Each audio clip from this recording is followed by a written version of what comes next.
Тивирп.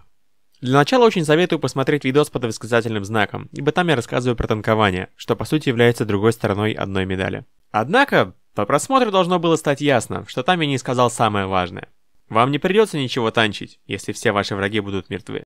А перед началом этого видео советую вам обратить внимание на оптические прицелы Leha Optics. Leha Optics. Полный набор на все машины, легкая установка, тяжелая жизнь вашим противникам. Инструкция на 2 языках, оперативная техническая поддержка, частые обновления. Каждый прицел лично освещен Андреем. Но самое главное – это цена. Всего 0,99 попугайчиков. Ссылка в описании. Ну а если вы не купились, я попробую еще раз. Прицельная сетка не перегружена, отчего ваш прицел перестает походить на забор, а цифры очень близко к центру. Поэтому даже в аркаде, где недавно добавили РБшные карты, это очень помогает.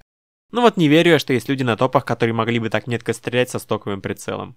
Несется неудачник на своем Т-80. Лазерного дальномера у меня нет, но я посмотрел на него через шкалу смерти и попал. Как я это сделал? Шкала-то на самом деле дальномерная.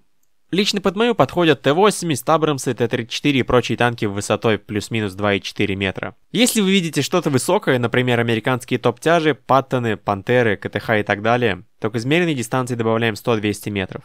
Также для всех машин с каким-то дополнительным типом вооружения есть свои прицельные линии. У БМП появляются метки ПТУРов и подсказка дистанции и время. У машин с ракетами траектории ракет. У самих РСЗО и это может быть очень полезно в бою. Двуствольные танки буквально начинают играть новыми красками. Я понимаю, что сложно что-то там качать, скидывать, а вам еще 30 минут видео смотреть. Но вы ведь пришли смотреть гайд, чтобы играть лучше, правильно? Поэтому прошу не игнорировать совет. От вас же не требуется чего-то такого сверхъестественного. Резнулись, выбрали прицел и вперед. Но это все лирика. Определимся, чем будем стрелять. Для удобства поделю снаряды на 3 типа. Камерные, дыроколы и фуджесы. С камерными и фуджесами, думаю, все ясно. А вот дыроколы входят сплошные, любые подкалиберы, кумули и птуры. Но сначала поясню за карточки. Сравним 3 советских снаряда для 85 мм орудий. Возьмем вот Sherman Rumba. И как можно заметить, против него БР-365А несравнимо лучше. Как же так получается, если БР-367 по всем параметрам лучше? Это все тупоголовая магия. Но в оправдании 367 могу заметить, что маску Т-44 он пробивает чуть большую область, а все потому, что пробитие по нормали все-таки выше. То же самое у 122 мм орудий. Написано, что 471D по всем параметрам лучше, но бэшный снаряд лучше пробивает Т-44 и вторые Пантеры. С ломами другая тема. Берем Т-72 без наноплитки. Угол встречи идет к 70 градусам. 3БМ-9 со 183 мм пробивает только ближе к основанию. Зато 3БМ-28 от Т-62М1 со 173 мм пробивает как хочет. И даже 3БМ-15 со 169 мм пробитием может пробить броню. You've got mail. Извините. ПВВАМ не является ошибкой, ПВВАМ различная стойкость, ПВВАМ авторитетный источник. С Игорем Линком я, конечно, лично не знаком, авторитетных источников предоставить не смогу, поэтому просто знайте, что в игре у нас такое есть. Возможно, есть какая-то скрытая величина типа толщины сердечника, и поэтому коэффициент меняется. Но тогда в чем прикол карточки и пробития, чего оно показывает? Наверное, это риторический вопрос.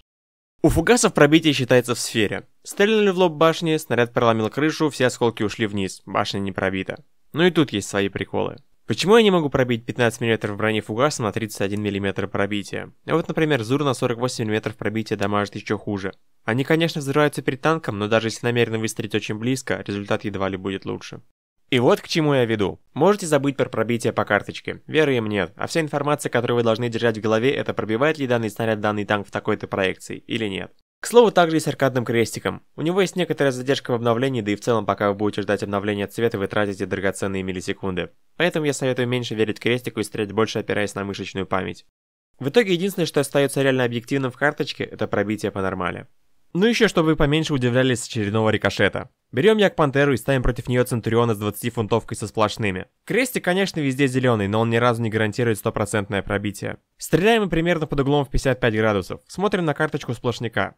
После 48 градусов уже возможен рикошет. Берем случайную цифру из головы и получаем вероятность рикошета около 10-15%. Причем чем выше мы будем стрелять, тем больше угол, а значит больше вероятность рикошета. У французских 120 мм пушек с этим дела обстоят еще хуже. Пробитие у них, конечно, сносное, но какой в этом толк, если даже Т-62 в небольшом ромбе становится почти неуязвимо. Касательно урона снарядов. У каварников главное, чтобы у вас было больше взрывчатки, чем 28 грамм Пантеры. Вот богом клянусь, если вдруг появится снаряд, у которого будет 29 грамм, то все, пойдут сплошные ваншоты. Но на самом деле, конечно же, нет. Взаимосвязь взрывчатки и урона с дальностью полета осколков прямо пропорциональны. После 100 грамм взрывчатки, даже сравнивая с килограммом, уже разница не особо ощущается, а остальное объясню чуть позже. Поэтому, когда есть более мощный по взрывчатке снаряд, как, например, у Тигра или Т-34-57, фантомные пары миллиметров пробития будут полезнее. По поводу драколов сам точно уверен ни в чем не был, а показательное снятие объяснить оказалось нереально сложно. Я как дурак часа 2 сидел в этом анализе, пытаясь найти хоть что-то объективное. Поначалу я очень долго расстреливал пантеру, и дамаг всех типов снарядов был очень схож. Сильные просадки я заметил только у БПСа британской 17-фунтовки, а все остальное частично рандом. И эта мысль меня вымораживала. Я точно знал, что БПСы ни черта не дамажат, но по факту урон оказался едва ли отличим от фломов. И внезапно я вспомнил про то, что БПС имеет свойство не пробивать. И в принципе все встало на свои места. И за место хиленькой пантеры я взял более толковую машину. КТХ. Кого кроме как него можно расстреливать ломами и кумулятивами?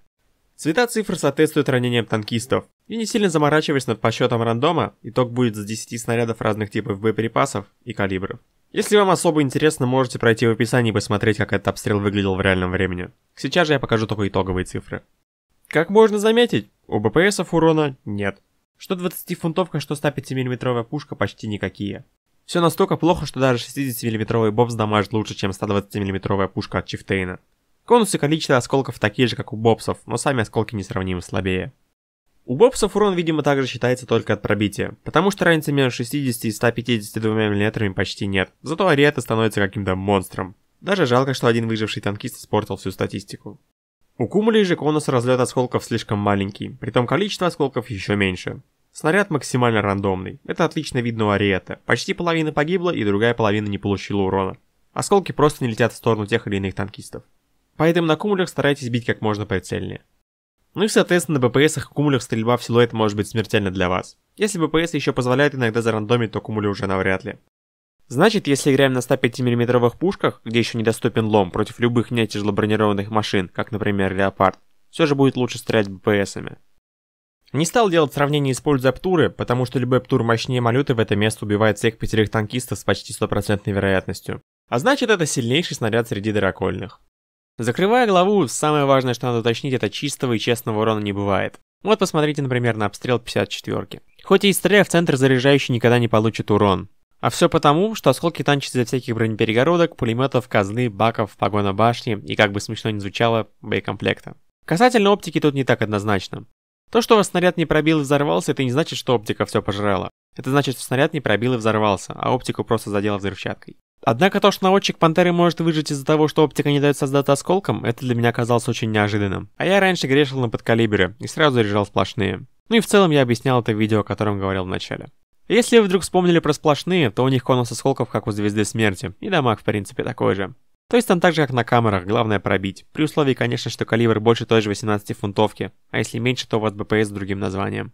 Очень советую почаще залипать в анализ защищенности. Каждый раз, когда произошла какая-нибудь непонятная бяка, например. Если у вас есть NVIDIA Ansel, то так даже лучше. Вы можете залететь внутрь танка и у некоторых машин увидеть броню, которую не видно через рентген. Как, например, у Фердинанда, AMX-13 и многих-многих других. Поиграли в анализ защищенности? Теперь можно и в настройки управления поиграть. Нам нужна ручная коробка передач. И ставим на какую-нибудь близкую кнопку. У меня это йоу. После нажатия на нее мехвод не будет сбрасывать передачи после того, как вы отпустили газ, и соответственно не будет мешать вам нормально стрелять на ходу. А в случае, когда нам нужно продвигаться медленнее и плавнее, чем с первой автоматической передачей, мы ставим сразу какую-нибудь высокую и жмем вперед, от чего достигаем невероятной плавности хода. Если взять какую-нибудь Т-54, которая стартует с первой автоматической передачи, против какой-нибудь другой Т, которая не менее 54, но стартует с четвертой механической, преимущество ручной смены передач должно становиться совсем очевидным. Касательно раздельной стрельбы. Назначаем стрельбу орудий на разные кнопки. Все сугубо на ваш вкус. Учитывая, что вы должны были поставить кастомные прицелы, у вас пропала нужда переключаться на второе орудие. Поэтому нам нужно всего 2 кнопки. В моем случае 1 это сброс орудия, а 2 выбор пулемета. В целом так удобнее расстреливать что джипы, что самолеты. А если дядюшка Иосиф подсунул вам лазерган на крышу, то поздравляю. Теперь вы не то что стволы можете расстреливать, а целые танки. Туда же входят и 20-ки. У 2К МБТ автопушки сводятся с основным орудием. По движущейся цели, например стволам, стрелять будет гораздо удобнее, выбрав автопушку основным. Ну и вот бывают такие ситуации на миллион, когда надо было отвернуть башню, чтобы автопушка выглядывала из-за стены, и я мог наказать обидчика. Но за все это счастье придется платить комфортом выбора снарядов. У меня это пробел +1 и так далее. Хоть я решил, что мои гайды предназначены для уверенных пользователей ПК, но все же. У вас должна быть нормальная, адекватная чувствительность. Плюс-минус шустренько от третьего лица и плавно через прицел. Ну и в идеале мышь хотя бы рублей за 600 с сносным DPI, чтобы при стрельбе на дистанции все шло плавно. Теперь, по заветам великих, покажу вам эксклюзивный комплекс упражнений для того, чтобы... и лайфхаков, чтобы меткость нормально. Ну и, конечно же, научу попадать в... Вспоминая, что было в прошлом видосе, ни в коем случае не стреляйте камерниками в казну танком, стоящим к вам бортом. На примере Т-54 отлично видно, как выстрел в казну с любой стороны 100% спасает танк от гибели. Просто стреляйте в край башни. Пантера стоит лбом, расселили ей троих в башне, а дальше урона ну никак не хватит на тех, что спереди. Бьем в погон, осколки доходят. А все потому, что теперь для их разлета угол стал благоприятным. Больше машин на ум не приходит, но немножко объяснения механики не повредит. Еще чисто фича камерных снарядов — это чувствительность и задержка взрывателя. Если вам вдруг достался какой дрын, а против вас хелкетоподобный гроб, стоящий бортом, камерник по-любому не заведется. И лучшим решением проблемы будет стрельба в башню. Задержка взрывателя же показывает, на каком расстоянии после пробития взорвется снаряд. Вот Пантера 2, например, огромная, и есть небольшой, но все же шанс, что выстрелив ближе к трансмиссии, то осколки не дойдут до всех танкистов. Соответственно, чем выше вы выстрелили по корпусу, тем ближе к башне он взорвется. В давние времена у танков была разная задержка взрывателя, но сейчас почему-то у всех поголовно стоит 120 см, что очень сильно в свою очередь апнуло немецкие танки. Если вдруг в будущем опять что-то подкрутят, имейте в виду. Вот так выглядит разница между 90 и 120 сантиметрами. Представьте, как дамажила Пантера со своими 30 граммами и такой задержкой, что снаряд обычно взрывался почти в мехводе. Внимание! Сейчас будет взрывчатка! Я искренне не понимаю, как можно фаниться, играя на фугасах. Я ведь когда беру здоровенную пушку с баллистикой от катапульты и КД обычно в 2 раза более долгим, чем у нормальных танков, то надеюсь ваншотить силуэт. А по факту приходится пиксель-хантить еще больше, чем на каком-либо другом типе снарядов. Попал по башне слишком высоко, ничего не сломал. Врага нет БК во лбу, убил мехвода и поджег бак. Только и остается надеяться на людскую глупость, или что они играют на всяких машинках. Если брать топовые танки, то единственные машины в игре без разрушения корпуса, которые можно плюс-минус стабильно расстрелять советскими фугасами, это кто бы мог подумать? Советские топы. В принципе, Т-80 смог бы пережить этот выстрел, но у него во лбу боеукладка, и особо выбора не остается. Вбрасываю памятку юного фугасовода. Если хотя бы в планах есть изучение Советов или Китая, советую запомнить. Зеленое уверенное пробитие наводчика, казны или вообще ваншот. Голубая то же самое, но с диким рандомом. Фиолетовый — это заряжающий, желтый — возможность зацепить вторичное БК, красное — красное. Конечно, порой фугасы даже полезнее ломов. Например, когда надо закинуть какому-нибудь непробиваемому засранцу в ведро. Или вообще можно жмакнуть об стену и зацепить ничем не защищенные ракеты. По сути, получается, что в игре фугасы играются только на первых рангах, когда ни у кого нет брони, и на топах, когда все бодры танкуют башнями, и у вас есть возможность закинуть какому-нибудь стоячему зеваке в пиксель. Ну и так уж получилось, что у нас в игре много чего не замоделено по каким-то причинам, так что крепитесь. Особенно сильно люблю, когда фугас заряжен для одного, а перед тобой совершенно неожиданно вылазит. Если вы надеетесь выстрелить куда-то в маску и сломать ствол, то спешу огорчить, этого уже давно нет. Даже прямое попадание не гарантирует уничтожение ствола. Ну и теперь самое сложное и сладенькое. Дыроколы. Как много боли стоит за этим прозвищем. Именно игра на дыроколах максимально скиллзависима, требует у вас запредельное количество знания, реакции и вообще делает из вас настоящего мужчину. Разделить весь геймплей можно на стрельбу по экипажу и боеукладкам. Учитывая, что мы не можем просто куда-нибудь стрельнуть и шотнуть, как на камерниках, возникает огромная проблема в запредельном ТТК и бесконечном мастеринге навыка. В случае, когда нам надо принимать бой одновременно с 2-3 или любым бесконечно большим количеством подступающих противников, именно знание, куда можно шотнуть, таймингов пересадки экипажа и ремонта, скорости прицеливания на зону, куда точно должен пройти урон, все это становится гораздо важнее, чем на камерниках. А иначе бы не было ребят, которые могут 3 раза выстрелить в пустую башню и не догадаться добить последнего мехвода. И если раньше у вас было пробил-не пробил, то теперь по большей части броня заменяется живучестью. Сравним две машинки, Т-54 и Леопард. У Т-54 есть камерник и броня, которая жрет БПСы, и ему нужно попасть куда угодно, кроме ствола. А у Леопарда есть кумуль, который пробивает силуэт, но ему нужно выцеливать и молиться на урон. Разница в стабилизации у них минимальна. И вот почему-то все говорят, что кумули пробивает силуэт и броня ничего не танчит, но никто не говорит, что камерники полноценно ваншотят в этот же самый силуэт любую натовскую помойку. На дальних дистанциях обычно дуэли выглядят вот так. М47 критует мне заряжающего, а я критую его надежду на победу. И в этом все дыроколы. Мне, как человеку, который в свои 20 с чем-то лет постоянно забывающему, где лево и право, и который не может это вспомнить без вспоминания того, что он правша, порой бывает затруднительно выстрелить не в бедного заряжающего, где может быть лежит боекомплект, а в 3 танкиста, сидящих друг за другом. Самый простой способ запомнить, кто где сидит, это по нациям. У СССР наводчик всегда справа, даже у зениток. На машинах Второй мировой стран Японии, Италии, Германии, Англии, а также шведских САУ наводчик также всегда справа. А слева наводчик сидит у США и всех послевоенных машин, где выбиваются только французы с барабанами и их зенитками. Также М24, М10, тип 90 и 89. А еще мне надоело искать, и поэтому список закончился, но исключений, честно, очень мало. Ну а Китай... Вы поняли. Ну еще надо уточнить, что в Аркадии в замедленных боях все работает иначе. Если в РБ можно убить 3 из 4 человек и танк умрет, то в Аркаде нужно убить 4 из 4. Да и чинится там быстрее, а значит вернуться в бой критованный враг может уже секунд через 20. Поэтому из аркадных рефлексов я порой даже в симуляторе выцеливаю полпикселя боеукладки у первых леопардов, вместо того, чтобы просто убить 3 в ряд. Думаю, с этим ничего нельзя сделать. Универсального лайфхака для боеукладок, к сожалению, нет, особенно учитывая, что они постоянно дорабатываются. Вот, например, у топовой Т-34-85 дали БК первой очереди в башню, а всем остальным не дали, и она лежит на полу. Запомнить, где лежит БК у всяких тачанок вы можете только в бою или ангаре. Тут, вообще никаким советом не поможешь. Когда вы знаете и про наводчиков, и про боеукладку, все зависит исключительно от ситуации. Можно стрелять по танкистам и вам будет вести с уроном, а можно стрелять по боеукладкам и вам будет вести с уроном. А еще можно стрелять по танкистам и убивать командира с садистом, и в то же время, стреляя по боеукладкам, делать их черными. Но обычно танк уходит все же больше одного выстрела, поэтому боеукладки в этом плане лучше, но разумеется у Абрамсов и прочих фиг вы их достанете.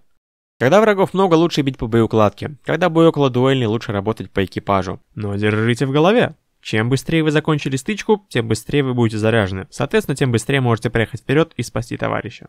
Еще в битвах драколов очень важно ваше расположение. Порой можно абсолютно бесплатно переиграть врага, просто подставив ему башню с той стороны, где сидит заряжающий, и торгануть им. Ну и соответственно против камерников торговать вы не сможете. Вот тут я был в абсолютно безвыходной ситуации, разве что казну ломать. Но недооценил врага и все еще надеялся на наводчика.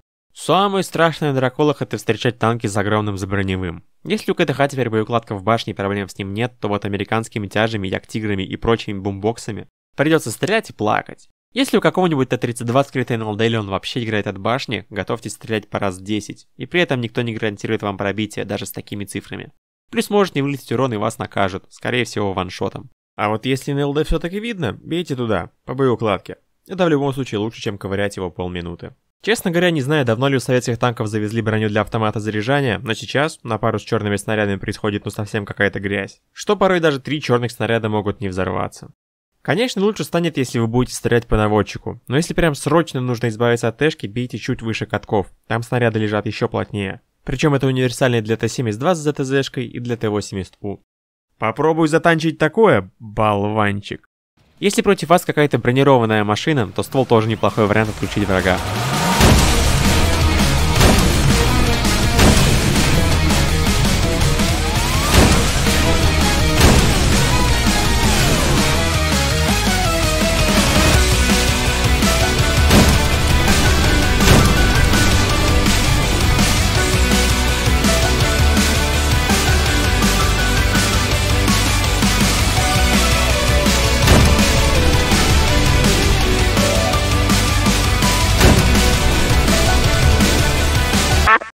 Никакой гарантии, что вы его сломаете, нет, но обычно с этим все хорошо. Разумеется, у вас должно быть сильное преимущество в реакции. Касательно пересадки экипажа. Вы всегда будете косячить. У людей с асами это 8 секунд, а у стоковых порядка 13. Бывают ситуации, когда КД долгое, ты вроде как подождал, пьешь, а там все еще никого нет. Мозг в панике, не понимает, что от него хотят, и бьет уже в другое место. Еще особенно больно от порядка пересадки. В данной ситуации я ждал, когда у КТХ пересядет мехвод, но пересел наводчик. Панический рывок мышью и выстрел куда-то в никуда. Не стесняйтесь стрелять сквозь здания. Очень многие дома простреливаются в игре, но какие вы сможете узнать только пытаясь. Учитывая схожесть типа урона кумулей и подкалиберов, просто дополню инфу отдельно по кумулям. Я не знаю, почему они рикошетят, но взводится обкатанную гематогенную траву, но факт остается фактом. И если что, в данном контексте слово «факт» образовано от слова «фак». Каждый божий раз, когда она взрывается, этот факт так или иначе будет всплывать у вас в голове. Возможно, даже на других языках, и более грубо. Я не знаю, зачем я записывал столько этих взрывов, но рад, что пригодились. Старайтесь не стрелять по лбу корпуса МХ-30, Беглейт Панцера, Тама, ОФ-40, всяких там БМПшек. Для кумулей эти углы предельные, иначе будет рикошет. Бейте по башне. Учитывая, что в аркаде можно стрелять с порванным столом, но штрафом на пробитие и точность, на помощь как раз и приходят кумулятивы. Пригождается раз в 1000 боев, но мало ли. И по-хорошему на подобных картах богатыми заборчиками лучше всегда держать заряженным именно кинетический снаряд. ПТУР! Он же кумуль на максималках, и на самом... Можно без флекса, пожалуйста? Я тут рассказываю вообще-то. На самом деле... На самом деле очень многофункциональная штука. Стрелять из угла, да как нефиг делать. Накидывать через всю гору. Пфф. Косплей чертов Джавелин?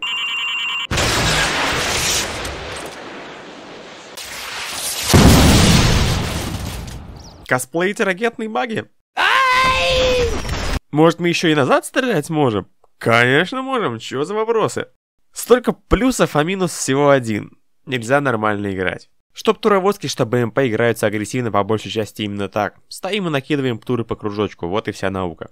Ну либо стоите где-то и кемпите до посинения. Но этим можно заниматься и без птуров. Если у вашей машины из всего вооружения один лишь только птур, срочно советую забыть ее как страшный сон. В игре нет ни одной хорошей чистокровной птуровозки и не появится. За бесполезно большое пробитие вы теряете перезарядку, скорость полета и особенно дорого платите за комфорт стрельбы.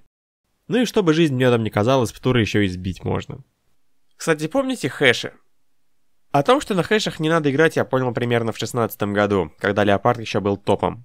В общем-то, тут много чего можно наговорить, но лучше увидеть. Пробейте в поиске YouTube видео Торнайдо «Могучий Лево», и все вопросы должны отпасть. Единственное, где хэши можно использовать без боли и страданий, это в СБ на итальянских машинках, но там ты воюешь исключительно с танками своего БРа или ниже, отчего хэши реально работают. В остальных режимах я бы по-любому катал на кумулях. Еще не забывайте, что бывают люди, которые играют на асах, а бывают с абсолютно нулевым экипажем. Просто представьте, что БПСы, которые я показал в начале, делают весь экипаж не желтым, а черным. Но зато если вдруг вы все идеально заучили, играете как котлета, то на помощь всегда придет точность. Вернее, разброс. В РБ и СБ он терпимый даже на стоковой технике, а вот в аркаде полный трындец. Вот вам дымчатку! Дымовые снаряды штука классная, но никто либо не имеет их, потому что не качают, либо даже не пытались никогда пользоваться. Дымы на любом БРе отлично блочат разных крыс, ну и в целом позволяют вам проехать опасный участок. Дальномером можно чекать противника сквозь дым. Если даже с лазерным дальномером это едва ли возможно, зато в аркаде дистанция показывается сразу же, и вкупе с миникартой это рабочий способ ловить противника. Учитывая еще, что у нас хит-камера даже от пулеметов, люди постоянно пытаются что-то нащупать сквозь дымы, причем зажимом. В ответ, в идеале, разумеется, должен прилетать вантап. Если против вас юнит с командирским пулеметом, при стычке вблизи бейте буквально на 1-2 отделения ниже. Ну а на смежных боях высокого ранга, где еще не у всех есть теплаки, очень хорошо можно инициировать бой через ТДА. Вам с теплаком он не мешает в любом случае, а враг вполне может отъехать от неожиданности, особенно в аркаде, где все ориентируются прежде всего на маркера. Там же некоторые крутимбовые чуваки делают прикольные штуки. Быстренько приезжают куда надо, кладут дымы, выезжают, чтобы можно было нормально видеть, что спереди, маркер от них не загорается, и они делают почти халявный фраг. В аркаде ЛТшки могут давать дым и в наглую стрелять по подсвеченным врагам, а врага можно при должной сноровке подсвечивать хоть весь бой. У вас есть пару миллисекунд, когда засвет спадает, но маркер врага еще горит. Немножко магии дурмана. Развод на выстрел при езде вперед-назад — это целое искусство, и по удовольствию каждый раз как в первый раз. Враг очень захочет попасть там в какой-нибудь пиксель, обычно это каток. И конечно же он может это сделать, но в подавляющем большинстве случаев стреляет в молоко. Здесь все зависит от вашей наглости. Вы раз поднажали, 2, 3, и тут почти любой враг будет на пределе и выстрелит. Будь это даже опытный турнирщик. И если у вас запредельная броня щек, как например тут у Т-64Б, можно отвернуть слегка башню, чтобы нас точно не пробили. Еще бывает, люди ведутся на пулемет. Можно выстрелить в самый последний момент, когда враг уже отъехал, якобы вы попали в гусеницу, но не сломали ее. А можно и просто мимо стрельнуть, чтобы враг увидел трассер, но это прям совсем ловушка на дурачка. А вот если вам дали второй ствол, то можно разводить хоть каждого второго. Куда угодно щелкнул в его сторону, и противник едет за фрагом, никак не ожидая, что фрагом на самом деле является он. Учитывая, что мы не можем стрелять в врага, которого мы не видим, очень важным пунктом является обнаружение. Прежде всего, это звук. Ну, конечно, если вы не любитель 510 линии. Обязательно играем без фоновой музыки. Просим своего видеоигрового товарища купить микрофон дороже 150 рублей, чтобы все не было в шумах. В настройках убираем громкость своего двигателя до 20%, все игры ставим в районе 80%. И чужих двигателей до 100. Это очень помогает даже в аркаде. Ультра-лоу, само собой. Отключение теней помогает слишком сильно. Да и дальность прорисовки объектов. Но если вас потом вдруг не пустят в рай, извиняйте. Если попали в слишком яркий или темный бой, поможет цветокоррекция Рейнхарда. Ставите 0% и вперед. В ночных боях, кстати, помогает отключение света в комнате. Смотреть черный экран куда проще, чем бликающий от света. Чисто СБшный прикол, но если у вас танк с тепловизором, тепловизор распространяется и на пулемет, что помогает безопаснее торговать башней. У некоторых машин тепловизор есть и в бинокле, включается так же, как и в обычном прицеле. Приказы в танковой аркаде подсвечивают рандомного игрока на карте, что в принципе может с очень небольшой вероятностью помочь вам. Я тебя вижу. Будет здорово, если начнете кататься по разным местам на карте, чтобы быть более универсальным, запоминать всякие разъезды с подъездами. Гораздо проще искать врага там, где он физически должен быть, а не вообще везде. Когда вы контролируете много проездов, старайтесь как можно меньше отвлекаться. Чё он развалился-то? Ну да ладно. Коммуникации и маркера тоже что-то очевидное, но никем не выполняемое. Странная фигня, но люди не знают, что можно нажать Alt и начать ставить метки на карте, а также приблизить или отдалить карту ролика. Помимо того, что вы должны постоянно мониторить карту, опираясь на инфу от союзников, также по-хорошему вы и сами должны давать им инфу. Поэтому это тоже находится в этом видео. Касательно СБ, пожалуйста, чтобы пометить себя, ставьте не следуйте за мной, а прикройте меня. Тогда союзники будут видеть щит и никогда не будет путаницы. Все это вообще можно сделать на различные кнопки прямо в настройках. Информации никогда не бывает много. Будь то вылетевший самолет или зенитка, которая стоит на точке. Относитесь друг к другу с уважением, хотя бы в СБ. А иначе я вас шлепну и даже не нажму извините. Ну и до кучи накидаю про аркадные маркера. Чтобы маркер появился, нам нужно видеть врага не танком или прицелом, а просто камерой, то есть выглянув за угол или подсмотрев сверху. В таком случае маркер загорится. Пока едете, постоянно спамьте биноклем в разные стороны. Это увеличивает дальность засвета в 3 раза. Учитывая, что у вас этот показатель в районе 900 метров, то будет почти 3 километра. И даже принимая, что некоторые танки имеют значение маскировки меньше, чем 100%, вы всегда увидите врага беглым взглядом на любой дистанции. Ну, в общем, какие еще лайфхаки могу рассказать? Я, конечно, рассказал вам, как сделать стрельбу более плавной, но бывает, когда враг появился внезапно, а мы несемся на полном ходу. Обычно у танков без стабилизации прицельно стрелять с раскачки можно только в аркаде. Но от безысходности применимы и к остальным режимам. На полном ходу жмете на тормоз и ловите момент, когда машина почти в предельном положении подвески. Именно в этот момент машина стабилизирована лучше всего. Советую как можно скорее прокачать наведение экипажа и вкачать все возможные приводы. Меня безумно бесит подыхать просто из-за того, что мой наводчик внезапно выключается и не доводит орудие куда нужно. Сейчас вы можете обратить внимание, как круг камеры уже на цели, а пушка просто встала и не доводится. Для всякого слоупочного мусора типа ИСУ это, конечно, не очень поможет, но все же. Даже не представляю, как живут люди, которые наводят сначала по горизонтали, а потом по вертикали. У танка, который только резнулся, бессмертие 20 секунд, но при условии, что вы не двигаетесь, и у врагов то же самое. Когда есть возможность принять бой, находясь на точке, будет глупо ей пренебречь. Если нам в казну залетит лом от условной Т-62 с 2 танкистами, она просто не успеет перезарядиться до нашего ремонта. Да и если вы правильно воспользуетесь советом из прошлого видео и будете танчить казной, то дважды выбить уже выбитую казну и, соответственно, забросить таймер ремонта враг уже не сможет. Главное, пережить эти плюс-минус 15 секунд. Ну и если вдруг кто-то не знает, когда ремкомплекта нет, на точке тоже можно починиться. Лайфхак не по теме, но нашел только сейчас. У МБТшек же ничего нет в корпусе, а об этом знают далеко не все, поэтому задираем подвеску на максимум, чтобы силуэт был еще больше, и надеемся, что какой-нибудь дурачок ошибется. Подводя итог, хочется процитировать одного легендарного человека. Здесь дело в практике. Чем больше практикуетесь, тем больше практикуетесь, хотя я и так эту мысль растянул на весь видос. И вот, когда вы набрались опыта, имеете техническое преимущество, почти идеально знаете тайминги и модули техники, адреналин помогает вашему мозгу мозговать быстрее, спинным мозгом разгружаете головной, в голове вам напевает ангельский квартет Мика Гордона. И все, что остается делать в такой ситуации, это рвать и бухать.